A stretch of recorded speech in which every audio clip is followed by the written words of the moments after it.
folks, and welcome to another edition of the Pelican Sports Report. I am Doug Gann, and we're delighted to get this season going and have Sterlington head coach Lee Doty in the house with us. Coach, thank you for taking time with us.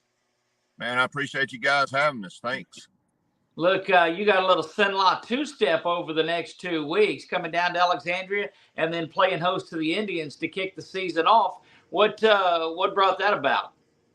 Well, I just think, what it was is Ash needed a jamboree. We needed one, and Tioga needed first game, and we needed one, and had some familiarity with these coaches, have a lot of respect for both programs and a lot of respect for both coaches, and we were able to just make this thing happen. Well, Coach, you used the word respect on there. And in speaking with Coach Cook and in speaking with Coach Bachman, which we do a little bit more, that's the word that got thrown out about you and your program, the time at St. Mary's, and just everything that you do. So just tell us a little bit about what's been going on with you. Well, I tell you, man, we got a lot of construction going on here on our campus. We're, getting some upgrades to our facilities. Our softball program, our baseball program, our football program, and they're overdue probably, and we're glad to get them and excited about it. And we're moved into our auxiliary gym for the time being. We're one of those programs. We always try to create adversity in practice to see how our kids could handle it. But hey, all the adversity has been created for us already. So we're getting to go through this, and it's exciting times, but it's put us in a bind some too. So those are kind of the things we're dealing with here in Sterlington lately. But like I said, it's the price of progress, and when we get done, we're gonna have a really nice place. I saw a beautiful middle school just get opened up also. Yes, sir. It's right across the road. We're excited about it being across the road from us instead of across town, So we're going to be able to get our hands on these 8th graders in spring and just be right across the road from them. We think it's going to benefit not just football, but basketball, baseball, softball, all of our programs here. So, heading in the right direction, and really excited about what's going on. Coach, some folks would argue that you're already in the right direction. You talk about that softball team got a state championship this past spring. You guys are a couple of years removed from it. And I don't think you ever go into a season without a trip to the Dome as you guys' goal in football. No, I think that should be everybody's goal. If you don't have that goal set, then you're probably moving in the wrong direction. So, yes, sir, we do. We think about it. We talk about it. And that is our goal. We schedule tough. We try to make our kids be comfortable being uncomfortable. And, all that is to make sure that when we get the opportunity to go to the Dome, we're seasoned, we're ready to go.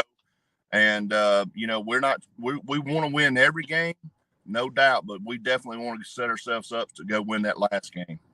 Look, and indeed, you guys have done that. You've had a great career of doing that as well. You talked about your schedule and playing everybody. Up there in that northeast side of the state, there's plenty of opportunity to play some big-time opponents, and you've not shied away from that one bit. Well, I mean, sometimes you just play the guys that play you, and that's kind of how some of that ends up happening. But, it's useless to try hours play a game when you drive by 25 schools, in my opinion. So, we're going to play locally as much as possible. I do like to take one good road trip a year, but we're going to try to play these local guys and see where we stand with the big boys. And, our depth this year is probably not where it's been in the past, but we're just going to have to try to figure it out and get right. I heard you made a comment in one of the broadcasts that you do. Somebody asked you about replacing your quarterback, and you had probably one of the best responses to that is, we're always replacing people. Well, and we are, and quarterback's not the only position we're replacing this year. We lost several really good offensive linemen. We lost 6 out of our front 7 on defense. And, we kind of look at it this way. We could have lost our quarterback to an injury on day 1 of practice. So, we just try to get everybody prepared. And would you like to have that guy? Would you like to have that guy returning? Absolutely. But, everybody, it's just next man up and let's go. But coach, quite frankly, it's always going to be somebody's first year. That's high school football. It is, and like I said, that's why I think our middle school does such a good job of getting our kids ready to come up and compete on this level. It's why we play JV football, try to get these guys ready because, we went to Evangel last week, and we some of our guys got their number called, and quite frankly, the moment was too big for them. So, you just have to be ready at all times. You just never know when your number's going to get called.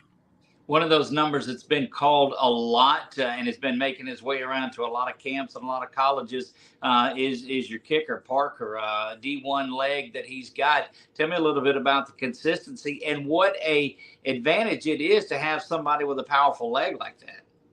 Well, we love him, man. Aiden's just such a great young man. Comes from a great family. Despite him being, one of the top 3 or 4 kickers in the state of Louisiana, if not the top guy. But, number one, he's a great guy. Number 2, he's a great shooter. Number 3, he is a superb athlete, not just a good punter and a kicker. So it's excited about him. When we cross the 50-yard line, we are legit thinking about at least 3 points.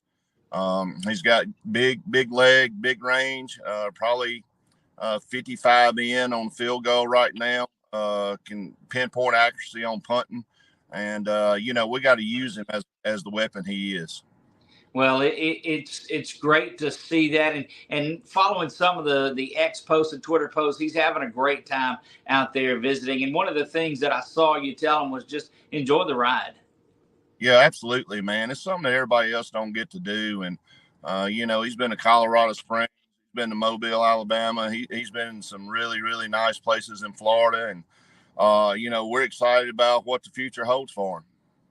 Coach, I saw you talk some about, or some of your offensive linemen talk to, and in some interviews that they've done, and they want to get out there and pound. And a lot of times I'll ask offensive linemen, would they rather block for a 100-yard rushing back or a 300-yard passing quarterback? And the way it looks, your guys would just as soon block for a 300-yard rushing back.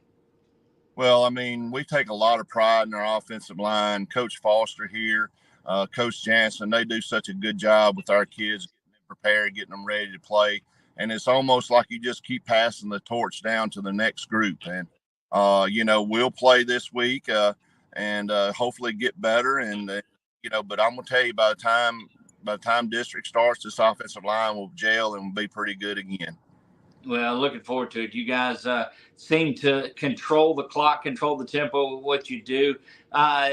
Goals in mind this year, of course, a lot of folks are gearing for a district championship. I know you have that in mind. But what do you tell these guys now that the season's just about getting here of what you want to accomplish in that pre-district, district, and then off into the playoffs? Well, our goal every day is to get better. And, we're going to take every day and we're going to work on the things that we need to improve on from yesterday. And we talk a whole lot about fundamental football, and we talk a lot about being tough, and talk about being uncomfortable, being comfortable, being uncomfortable. And, we talk a lot about how life is hard. And, so we just want to make sure that we get our kids going in the right direction because not only are we trying to raise good football players, we're trying to raise people that go out and be good men, to go be good husbands, to be excellent daddies. And, so we do multiple things here. And a lot of it starts with how we condition our kids in practice. We just try to find a toughness in them and see if we can get it out of them. Well, you've had a great success in doing that in the last few years and expect, quite frankly, nothing better than that this year, nothing less than that this year. Tell me one thing, and I'll get you out of here too, because I do appreciate you taking your time to visit with me today. But the culture and the air around there, I've seen so much about tent spots being purchased and folks gathering up. This fan base for the Sterlington Panthers is probably one of the most rabid ones that I've seen. Yeah, it puts a lot of pressure on the old head coach. Yeah, we're so proud of our fans, and we appreciate the support we get. Don't let me get out of here with telling you what a great administration we have, and we're proud of it. We got a great school, and we just want to continue the tradition and what is the Sterlington Panthers for sure.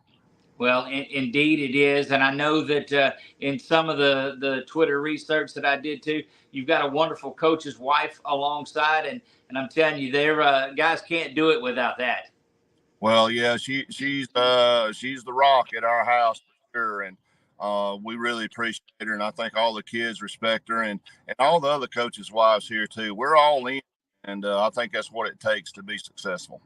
Well, it shows between your players, your fans, your coaches, your staff, and your success coach. It's been a great run, and looking forward to many more years of it as well. Coach Lee Doty from Sterlington Panthers joining us tonight. Coach, thank you, and look forward to seeing you on Thursday. I appreciate you having me, and as always, go Panthers.